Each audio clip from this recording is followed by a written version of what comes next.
Hello, New Paltz. Welcome to Not Quite My Tempo with Chris on WFNP Rosendale. I'm here every Wednesday at 9 a.m. talking movies, new reviews, recommendations, lists. I just love movies, and that's what I do here. On today's show, I have two new releases I'm going to review: Crime 101, directed by Bart Layton, and Good Luck, Have Fun, Don't Die, directed by Gore Verbinski. I'm going to do a little three-movie highlight on three of Gore Verbinski's past movies I watched for the first time recently, and I'm going to close out the show with my three throwback recommendations for this week. I'll be right back, but first here's some movie music, starting with Highway to the Anger Zone by Michael Giacchino from the Batman score. Welcome back to Not Quite My Tempo with Chris on WFNP Rosendale. Kicking off the show today, let's review Crime 101. Directed by Bart Layton, an elusive thief, eyeing his final score, encounters a disillusioned insurance broker at her own crossroads. As their paths intertwine, a relentless detective trails them, hoping to thwart the multi-million-dollar heist they are planning. It stars Chris Hemsworth, Mark Ruffalo, Halle Berry, Barry Keoghan, and Monica Barbaro. This was in my most anticipated movies of 2026 list. I saw the trailer for this and loved what it was promising: a slick diamond heist plot with a cop chasing down a thief, and other players coming into the mix. That cast is awesome as well, and I've enjoyed some of Bart Layton's past work. One of the parts of the trailer that really drew me to this movie is the whole heist and underworld details. I love these kinds of crime movies with highly skilled and experienced thieves carrying out these intricate and carefully planned out heists. Just some of the imagery in the trailer of Chris Hemsworth in a suit and black gloves carrying a pistol, driving the streets of LA at night and handling these jewels, that seedy LA criminal underworld with these high-value jobs going down. It's a type of crime story I really get invested in and love the intensity of. The heist sequences in this movie are extremely well directed and gave me the feeling I wanted from them. You have Chris Hemsworth as this experienced thief that comes up with and executes these heists with so many steps and layers. He finds ways to gain the positions he needs to be in for these plans to work and have these steps to the plan that he set up in advance, and seeing how he moves from step to step and can get away with his objective is really exciting. You get the feeling this guy has done this before and knows what he's doing, but it's still so intense as he's moving through. The items he's stealing are so high value and guarded, and having guns being pointed in people's faces and setting up these other developments in the heist, it never feels too easy or goes too smoothly, and the movie keeps you on edge very well. Chris Hemsworth's performance is also really strong. In these heist scenes, he brings such a calculated and calm energy that develops the character so well. He seems like an expert. He's planned this out and is moving through the steps. He doesn't want to make noise. He just wants to get what he came for and get out as quietly as possible. And the character has a lot of confidence and experience, but there's also elements of the character that make him a little more complex, that make it so that nothing with his plans ever feels too according to plan. You still get doubt and tension, and Hemsworth brings these elements of the character to life really strongly. Other heist sequences are not so slick and subtle as others, though. You also get some really chaotic, stick-em-up kind of heists of thieves going in and pointing guns at everyone and barking orders, more like something you'd see in The Town. These kind of sequences work well in the story at giving you a different kind of suspense. The more intricate heists are quieter, but all the different parts to it make it unpredictable, and seeing how it all ties together and making sure everything lines up properly. In the louder ones, you have the fear of a manic person with a machine gun screaming at civilians, and will he pull the trigger? Someone could die at any moment, and the loudness of everything and the scared reactions of the civilians makes it so stressful. Having both these kinds of heists in the movie gives you some variety with them, and without spoiling anything, serves to develop some characters really effectively as well. There's also some awesome chases in this movie. The camera work and performance of these car moves and driving through these busy streets is so exciting. You feel the speed of everything and how much momentum is behind these maneuvers, and seeing how these characters try to get the upper hand on each other and outplay each other on the road is brought to life so tremendously here. There's some really strong car chases that give some variety in the action. There's slick robberies, there's loud and chaotic robberies, and there's some roaring action through LA. It's all so gripping. The cinematography and sets are also gorgeous. I love the nighttime shots of LA as the setting to these sequences, and the lights of the cars and the city giving it so much character. There's also some great indoor stuff. There's a sequence in the movie in this elevator with some warm orange lighting that is so stunning. There's so many nice shots that have beautiful lights and colors and use of the nighttime setting. It captures some of the beauty of LA, but you still feel the seediness when you need to, as well as it takes place in this nasty criminal world. You also get a touch of world building with the criminal underground and this network of thieves. Nick Nolte plays kind of Chris Hemsworth's handler here, being a partner in these jobs, and having a character like this adds a little depth to the world.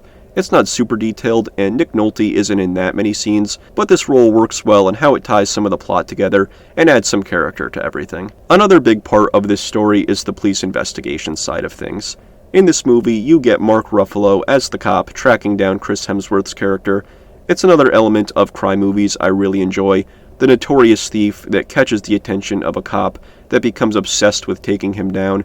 You get invested in this clash of two sides of the law, with these two guys that are determined to outmatch the other and complete their objectives. You have this kind of serial thief hunt as Ruffalo's character makes it his mission to solve these crimes that he is sure are being committed by the same guy that leaves a pattern. I really like when crime movies like this center the conflict on these two people on each side of the law.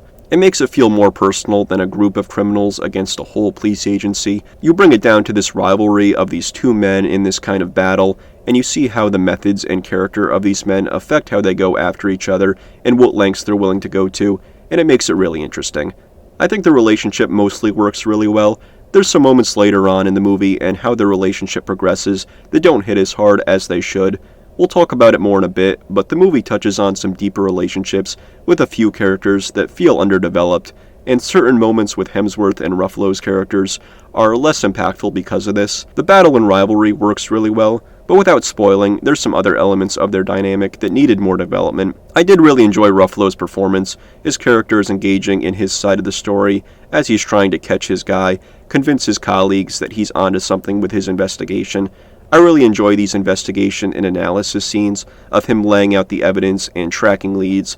The idea of the 101 thief being this notorious bandit makes it interesting to see him piece it together and get closer and closer.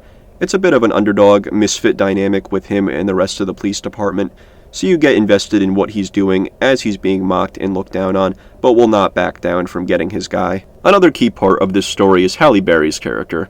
She plays this veteran insurance broker whose company insures many valuable items that certain thieves would like to get their hands on. This brings her into the web with Chris Hemsworth's character. Her character works really well in this story as kind of a civilian brought into this world of cops and criminals. She's at this point in her life where she's considering her goals and what she's done in her career and where it's gotten her, and it pushes her to do bad things and get brought into this dangerous situation. You feel for her character and feel the frustration she's in of being used and looked down on and not being rewarded things she's earned. You see why she would cross lines she crosses in this movie and who she aligns herself with, but you also get worried as she goes deeper into the crime world and makes poor choices. It's a nice dynamic with the character that makes the overall crime story more interesting and complex, as well as someone from the outside is brought into this situation. Halle Berry's performance is really good. Her character is likable and makes you care about her struggle, and her scenes with Hemsworth and some other characters have some really captivating moments. There's two other performances I want to mention as well. One is Monica Barbero. She plays someone Chris Hemsworth's character meets that ties into his arc with his personal life and where he's trying to be. I enjoyed her performance. I've liked her in recent movies like Top Gun Maverick and A Complete Unknown. Her character in this movie and her role present a strong attempt at emotional payoff, but I don't think her character or her relationship with Hemsworth's character had enough development, and the movie didn't quite make me invested enough in that dynamic to make where it was going impactful enough. Another character I want to mention is Barry Keoghan's character. He plays another thief in the same criminal network as Hemsworth's character.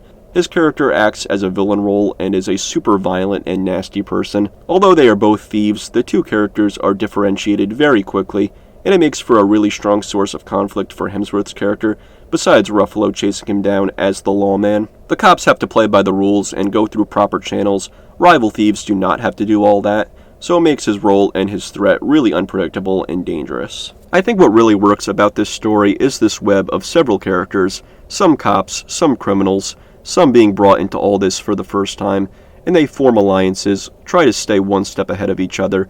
There's conflict everywhere. There's conflict within the criminal world with rival thieves there and the whole organization. There's conflict within the police department and having different cops having different approaches to handling these robberies. there's conflict within the civilian world with Halle Berry's character's side of the story, and how these all mix for one really intense crime drama is really exciting. Where I think this movie falls short is with the character relationships and emotions it was going for. With all these characters, there's quite a bit going on in this movie, and I think the character relationships are hurt the most by this. How Monica Barbera's character fits in, and the attempts at the emotions there didn't land super strongly. That relationship didn't have the necessary development, and where it tried to have more complexity with the relationships between Halle Berry and some other characters, and how this all comes together in the end, it has a strong emotional payoff it's attempting, but the relationships on the more personal side didn't have enough depth to them. There's this theme tying a lot together of where you want to be in life and getting to your goals that I think applies to a lot of the main characters, but that idea becomes pretty half-baked, and it doesn't lead to the strongest payoff. So the crime drama and thriller of everything was great, but trying to tie this deeper theme to the characters' relationships and personal lives, it was hurt by how much is going on in this story. Overall, Crime 101 presents many characters tying into a tense and thrilling crime story.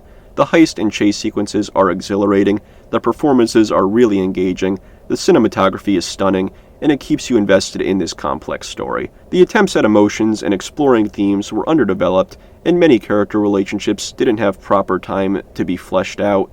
If you want a strong crime movie, you will get that from Crime 101, but the payoff with the characters falls short. I give Crime 101 a 79 out of 100. I'll be right back on Not Quite My Tempo with Chris on WFNP Rosendale, but first here's some more movie music, starting with I'm Ready by Commodores from the Ant-Man soundtrack. Welcome back to Not Quite My Tempo with Chris on WFNP Rosendale. Next up today, we have a new movie from director Gore Verbinski. Good luck, have fun, don't die. A man from the future arrives at a diner in Los Angeles where he must recruit the precise combination of disgruntled patrons to join him on a one-night quest to save the world from the terminal threat of a rogue artificial intelligence. If you don't know the name Gore Verbinski, he's most famous for directing the original trilogy of Pirates of the Caribbean movies in the 2000s. He's directed a number of other films in different genres as well. I watched 3 of them in the past week that we're going to talk about next. He actually hasn't had a new movie release in 9 years. I didn't realize that until I first heard about this movie coming out. And the concept sounded like a cool sci-fi idea for Verbinski to tackle. I enjoy Sam Rockwell a lot, and I think that is a good place to start with this one. Sam Rockwell is so entertaining in this movie. I loved his performance and character so much here. He plays this man from the future that comes into this diner in this crazy outfit, and he claims to have traveled to this time and place to recruit the correct group of people to join him to save the world from artificial intelligence that has destroyed the world in his time. You get going right away on this story as he shows up and starts trying to recruit people to join him, and Rockwell immediately brings a wacky and electric energy to this. He strikes a great balance of being kind of annoyed at having to deliver this whole monologue of what went wrong and why they need a revolution to these diner patrons, but he also brings a genuine passion and drive to take down this threat and save the world, and the lengths he's going to make it happen. You totally see why the people in the diner would think he's full of it, but you see the nobility in what he's trying to accomplish that makes his character so engaging. Rockwell's fast-talking and wacky energy is hilarious and never gets annoying throughout the entire runtime. I love his sarcastic sense of humor, how he comes up with nicknames for some of the people and makes these quips. He can be very over-the-top and very matter-of-fact at different points, and Rockwell plays all of this tremendously. This is a great concept for a sci-fi movie, and where the story goes with all these characters is great, but having the lead character that ties it all together be so funny and entertaining, while also being a man with an important mission that isn't just treated like a joke. Seeing where his character goes and what drives him has emotional weight. I loved every aspect of this character, and Sam Rockwell was wonderful to watch in every scene. Rockwell is certainly the most front and center and prominent character here, but something I really enjoyed about this movie as well is how strong the supporting characters are too. The cast is great: Juno Temple, Zazie Beetz, Michael Pena, and Haley Lou Richardson. The structure of the movie is very interesting.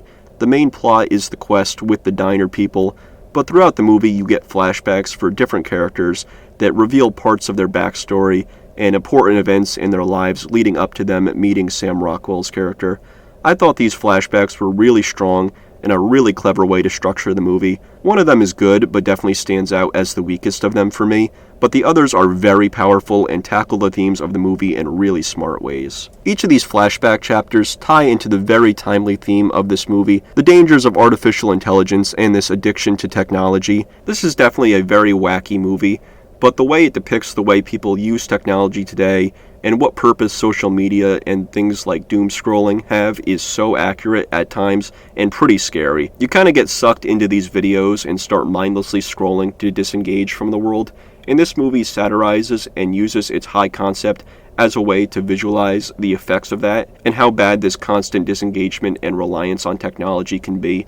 It does this in a way that is really exciting and fun as a sci-fi concept, but it doesn't take away from the power of its metaphors and what it's saying about our real world. And that idea of social media being such a force today makes this movie so relevant. Just the idea of shorts and scrolling is so relatable. You see it everywhere. They can be fun, but they can be very easy to get sucked into, and you start ignoring the world around you. And this movie takes that to this apocalyptic world that is definitely extreme, but the message is so strongly delivered. Other chapters in this movie get really darkly funny as well. The whole movie has a great sense of humor with Sam Rockwell's character and the dialogue between the whole cast. But then you get into these chapters for the specific characters, and some of them have these exchanges that are so well performed with tremendous satirical comedy that again tackle these ideas of these artificial worlds people escape to and turn to these inauthentic ways to deal with problems in their life, and the tone and the balance is just incredible. I really don't want to say much of anything on these chapters because they pull you in so well and surprise you and tell these stories that have sadness and anger and deal with why people turn to devices that makes these themes so hard-hitting here. One of them does this great sci-fi concept with insane dialogue and dark humor that is shocking and sad but really funny also. It's just incredible how these elements of sci-fi and humor and commentary on technology today work so well in the individual stories, and that also works so well in the overall story with all the characters together. Haley Lou Richardson is a performance I really want to talk about for this. Her chapter was so engaging and how the dangers of escaping into these artificial technology worlds have affected her life, and what it's done to her is really sad.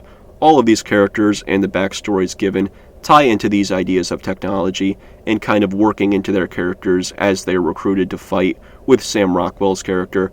And this character stood out the most to me.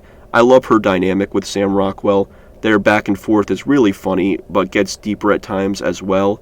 And this character's journey from her backstory to where she goes in the present of the story was really compelling and was such a big piece of the heart of this movie. The wackiness is all over this movie, with the satirical elements, the dark humor, but Gore Verbinski's stylistic elements add a lot as well.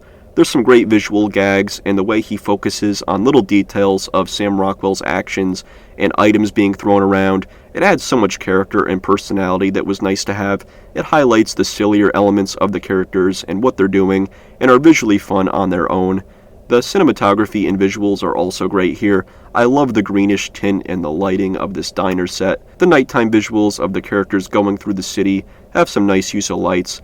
And the third act does some crazy stuff that has some really cool moments as well. I don't want to spoil anything, but the third act has a lot. Some sillier elements I didn't really care for, but a lot that happens that I thought was really smart and well handled. There's some great emotional payoff, it's suspenseful, and all the characters have a role to play. My biggest complaint would be that it does feel like the third act goes on a little too long. It starts to feel a little drawn out, but it really hits a lot of emotions, some fear, some accomplishment, some terror. It's a great balance of everything that presents such a unique experience. I enjoyed this movie so much. Gore Verbinski balances the tone tremendously, having a wacky sci-fi concept that uses its world and satirical elements to have powerful metaphors on the dangers of our reliance on technology and the numerous harms it can cause. Sam Rockwell and the whole supporting cast are awesome. The cinematography and style of this world is stunning and lively, and it has so much emotion. I give Good Luck, Have Fun, Don't Die an 84 out of 100. I'll be right back on Not Quite My Tempo with Chris on WFNP Rosendale, but first here's some more movie music, starting with Overture from Whiplash by Justin Hurwitz.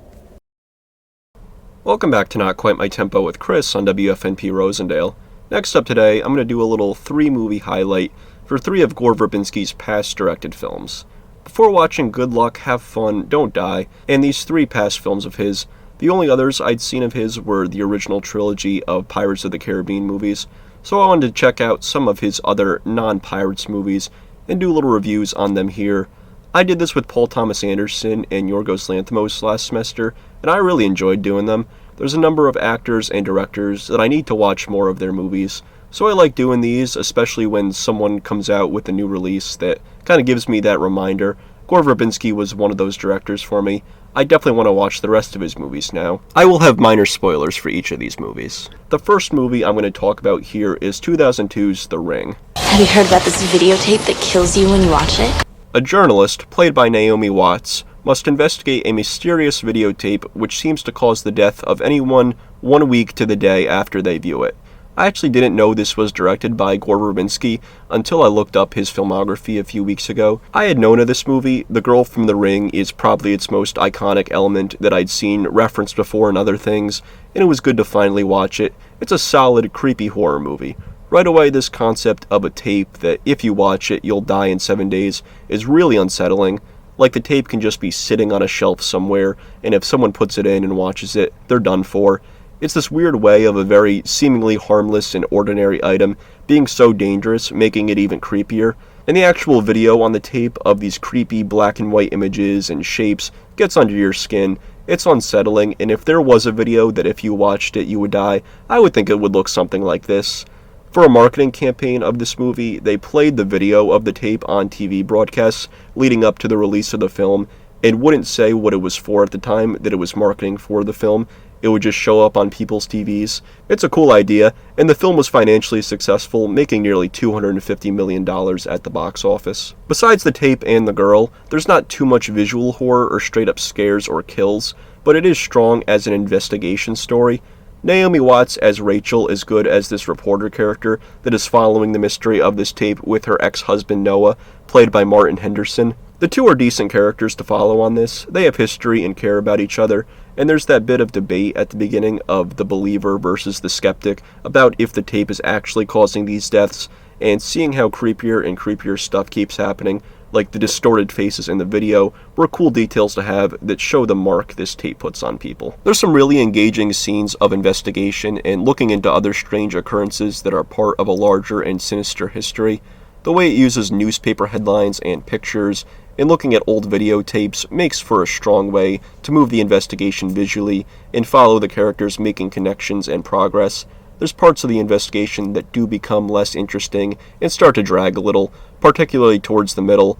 Once you get to the reveals, there's some haunting stuff, what went down and led to all this. It ties the supernatural and the sinister stuff that went down before the tape came to be really well to make its nature even more haunting. The cinematography is also great. There's some haunting environments and sets. The lighting in some of these scenes with the shadows looks both terrifying and beautiful. I think the kind of somber lighting enhanced the atmosphere and tone. It's tremendously shot. I do have a few other issues with this movie. Rachel's son's role in the story felt a little underdeveloped and didn't fit as naturally into the story. And while the ending has some iconic imagery and leads to a messed up scenario, I think the reveal was a little rushed and could have been executed a little better. But I'm glad to have finally watched this one. I enjoyed this investigative horror movie from Verbinski. I have my issues, but there's some really great horror in here. The second movie I'm going to talk about is 2005's The Weatherman. My job's very easy. 2 hours a day, basically reading prompts. Hey, Weatherman! Every couple months, someone throws something at me. I receive a large reward for pretty much zero effort and contribution. The shakes and stuff are a reaction to that, I think. A Chicago weatherman, played by Nicolas Cage, separated from his wife and children, debates whether professional and personal success are mutually exclusive. This is a smaller drama from Gore Verbinski that features a really strong, serious performance from Nicolas Cage. I love Nicolas Cage's wacky stuff and his action roles, but he's a great dramatic actor as well. He's tremendous in Pig from a few years ago, and here he plays this guy, David Spritz, who is a successful Chicago weatherman. He makes good money, he's good at what he does, but his personal life is in shambles and he is quite depressed. And throughout the movie, he's working through all this and all the complicated relationships in his life. His ex-wife, who is with someone else she plans to marry, that he is trying to repair things with, but also makes things worse at times with his bitter attitude he can hold. Another big relationship of the movie is with his father, played by Michael Caine, who is a very successful writer that he is trying to make proud with how he raises his kids and his career path. The drama comes from David's unhappiness with his life and his self-hatred that has some really powerful scenes. It uses this role of him as a weatherman to show how he perceives of himself and how some people see him as disposable and worthless. It's a journey of making the best of what you have and healing relationships with people in your life and letting go of hatred and jealousy and bitterness. I think Cage shows this all really well. He brings the sadness and bitterness, but when he's trying to improve things and doing his best, you feel good for the character and want to see him continue towards self-acceptance. I think some of the relationships fit strangely into the story, particularly with what's going on with his son, played by Nicholas Hoult. It's not unimportant, but it doesn't get brought up too much, so when it does, it feels kinda choppy. But this movie has a strong emotional journey and moments, some great performances. It's definitely a hard watch with how dark and somber it can get, but I think it depicted David's journey in a compelling way that wraps up really well. The third movie I'm going to talk about is 2011's Rango. Ow! What was that for? You're a stranger. Strangers don't last long here. Rango, played by Johnny Depp, is an ordinary chameleon who accidentally winds up in the town of Dirt, a lawless outpost in the Wild West in desperate need of a new sheriff. I remember this movie coming out when I was younger, but I didn't watch it growing up or see it in theaters. This is a really good animated movie with a fun lead character. Johnny Depp as Rango brings a wild personality to the character with a bit of dry humor that worked really well. The setup of being this lonely pet looking for meaning provides a really strong character arc that has emotions throughout. The story of Rango coming into this small western town of animals and becoming their sheriff and bringing these classic western elements into this was great. It does a lot of it so well. The seedy saloon, the town in trouble from some bandits, these chases and shootouts in the desert. The action and a chase in particular in the middle of the movie is exciting and has a great feeling of speed and destruction that makes it seriously tense at points. I think the animation style is awesome as well. I love the western designs and the look of the animals. The animation, the action looks incredible and captures great detail and liveliness and everything. Many scenes were filmed in live action by the actors for the animators at ILM to use for reference, and the action and staging of these scenes have a lot of excitement. Its PG rating doesn't minimize the feeling of danger too much, and has the right amount of violence and darker western elements that fans of the genre will enjoy without going too far that kids can't watch it as well. How these western elements are tied into the sillier parts of talking animals and having the humor with it worked mostly well. There's definitely some moments of more annoying humor that's aimed more at kids. This is a Nickelodeon movie, but there's still a lot for everyone to get out of this. It's a really solid western story and kind of conspiracy plot with a likable and engaging lead character, and a lot of the humor is really strong. There's some really funny lines and clever wordplay. The dry humor Johnny Depp brings at delivering these made for some really funny jokes. This is Gore Verbinski's only animated film, and he brought his energy and excitement to this that makes it a fun movie all ages can enjoy. Rango is a lot of fun. These are all movies from Gore Verbinski I enjoyed watching this week. They're all really solid entries in their respective genres. They have some great ways of telling their stories, and I'm excited to watch the rest of his movies I haven't seen yet. I'll be right back on Not Quite My Tempo with Chris on WFNP Rosendale, but first here's some more movie music, starting with Come Fly With Me by Frank Sinatra from the Catch Me If You Can soundtrack. Welcome back to Not Quite My Tempo with Chris on WFNP Rosendale. Closing out the show today, I'm going to give you my 3 throwback recommendations for this week. Every week I like to take 3 movies I like to recommend and talk about them a little bit here. My first throwback recommendation for this week is 2018's American Animals. $12 million. You really need to see how easy this is gonna be. Oh, you know this from all your previous heists? Directed by Bart Layton, 4 young men mistake their lives for a movie and attempt one of the most audacious heists in U.S. history. It stars Barry Keoghan, Evan Peters, Blake Jenner, and Jared Abrahamson as these 4 young men who take part in this art heist. This is another heist movie from director Bart Layton that is very different from Crime 101. Crime 101 is a more traditional story in the crime genre. This is a pretty strange true story that mixes a few different things. It's of course a heist movie. You get these young men trying to steal this valuable art and sell it. You get the planning of that and bringing the team together, mapping out all these steps. You get setbacks, tension within the team, close calls. It does the heist sequences very well, and it taking place at a library gives it an unusual setting for a heist like this to go down, but it works well in the context of the story. This is also a story that deals with ideas of purpose and these men trying to make something happen in their lives that leads them to this very dangerous and criminal idea. You see these men going through these struggles, but the answer they land on to solve it and all the negative consequences it leads to is fascinating to watch as the story goes along. How deep into this they get and how intense it gets. It has some thrills, but it handles the human side of the story well too, and the line of thinking that got them to this point is really interesting to follow. This movie goes back and forth between the movie events and interviews with the real people. I thought this got a little distracting at times. I think having the interviews is valuable and definitely interesting, but having it go back and forth didn't work the best for me at points. I've also heard people like that element, so you might like it in this movie, but overall this is a really good heist movie that stands out as unique in its genre. My second throwback recommendation for this week is 1992's Reservoir Dogs. Here are your names. Mr. White, Mr. Blonde, Mr. Pink. Why am I Mr. Pink? Who cares what your name is? Yeah, that's easy for you to say. You're Mr. White. You have a cool-sounding name. Let's go to work. Directed by Quentin Tarantino, when a simple jewelry heist goes horribly wrong, the surviving criminals begin to suspect that one of them is a police informant. This is Quentin Tarantino's directorial debut. It is such a well-constructed crime thriller. You get some incredible dialogue moving this story along with a tremendous cast. You get thrown into this heist story where something has gone horribly wrong, and there's such great tension as the characters are trying to figure out what's going on, who is involved with who, what everyone's plans are. The story is told in a very interesting way as it reveals more and more about these characters, what events led to all this. The reveals and how all these different stories come together is so thrilling and makes things so tense and unpredictable. The cast is tremendous: Steve Buscemi, Harvey Keitel, Tim Roth, Michael Madsen, and more. The characters and the story get so dark and messed up at times. It's violent, the crime world this takes place in is so messed up, and how this whole story progresses and some of the horrific things that happen, you always feel like everyone is in danger, and this is all with very minimal actual heist sequences. It follows the aftermath, and it's all about what went wrong and how the characters are trying to figure things out.